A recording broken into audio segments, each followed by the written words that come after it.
यार इनकी प्रॉब्लम क्या है? इतने सारे मिनिस्टर्स हैं, मिनिस्टरों का भी मिनिस्टर है, फिर भी जंतर मंतर जाकर बच्चों से बात नहीं कर सकते, उनकी प्रॉब्लम्स को सुन नहीं सकते। मेरे ख्याल से विद इन 5 किलोमीटर की रेंज में जंतर मंतर भी है, पार्लियामेंट भी है, अदर मिनिस्टर्स के हाउसेस भी हैं। What the hell problem is?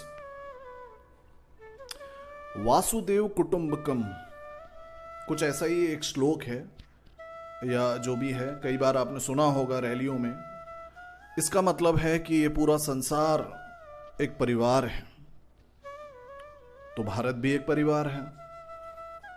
परिवार के मुखिया का फर्ज क्या बनता है कि अगर परिवार में कोई ऐसा है जो प्रोटेस्ट कर रहा है या नाराज है या कुछ दिन से बहुत खफा सा है, तो मुखिया की ये जिम्मेदारी बनती है कि आओ उससे बात करते हैं कि क्या बात है क्या नहीं है। जाएगा ज़रूर बात करने। यहाँ पर ये बच्चे जो हमारे देश का भविष्य है, इतने टाइम से बैठे हुए हैं, एक मांग कर रहे हैं कि एजुकेशन मिनिस्टर रिज़ाइन करे, कि उनके कार्यकाल में इतने सारे पेपर आउट हुए, तो as a gentleman why don't he is taking accountability, और रिज़ाइन क्यों नहीं कर रहे हैं? और क्यों नहीं उनकी सरकार उन पर इतना प्रेशर बना रही है कि भाई आप रिज़ाइन कर दो? इसका मतलब है कि उन पर किसी का हाथ है। नहीं तो इतना प्रोटेस्ट होने के बाद, इतनी बदनामी होने के बाद कोई कैसे अपनी सीट पे बना रह सकता है? खैर, बड़ा ही देख के और शेमफुल सा महसूस हो रहा है कि बताइए, इतना कुछ होने के बाद अब तक ये मामला सॉर्ट आउट ही नहीं हुआ। पार्लियामेंट सेशन, मॉनसून का स्टार्ट हुआ, अभी तक वो ठीक से रन नहीं हो पा रहा। क्या कह रहा है ऑपोजिशन?